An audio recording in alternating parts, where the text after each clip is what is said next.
বিসমিল্লাহির রহমানির রহিম। আসসালামু আলাইকুম সবাইকে। কেমন আছেন সবাই? আলহামদুলিল্লাহ আমি ভালো আছি।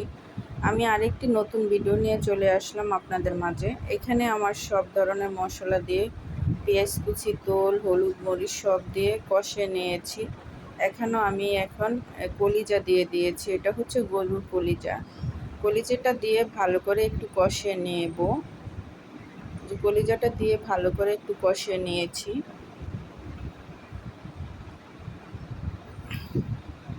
আমি সবসময় চেষ্টা করি গ্রামের স্টাইলে রান্নাবান্না করতে, যেহেতু মা চাচিদের কাছ থেকে রান্না শেখা।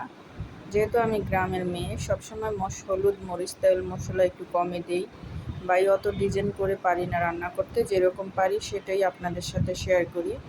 এই যে আলু দিয়ে আমি ভালো করে কষিয়ে নিয়েছি। আমি সবসময় বলি আমার যে কোনো তরকারিতে আলু দিতেই হবে, আলু চাই।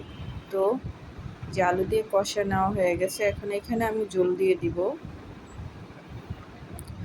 যেখান থেকে আমার ভিডিওটি দেখছেন, যদি ভিডিওটি ভালো লাগে অবশ্যই লাইক, কমেন্ট, শেয়ার করে পাশে থাকবেন। আমার এই ছোট্ট চ্যানেলকে সবাইকে স্বাগত। এই যে ভালো করে কষে নিয়েছি, এখন জল দিয়ে দিয়েছি। জল দেওয়া হয়ে গেছে, বলকও চলে আসছে, প্রায় তরকারি হয়ে গেছে, আর একটু সময় লাগবে। ভাই আমি অত গুছিয়ে কথা বলতে পারি না, কেউ কিছু মনে করবেন না প্লিজ। এই যে আমার তরকারি প্রায় রেডি। দেখেন কালারটা কেমন হয়েছে। যেখান থেকে দেখছেন, আল্লাহ হাফেজ।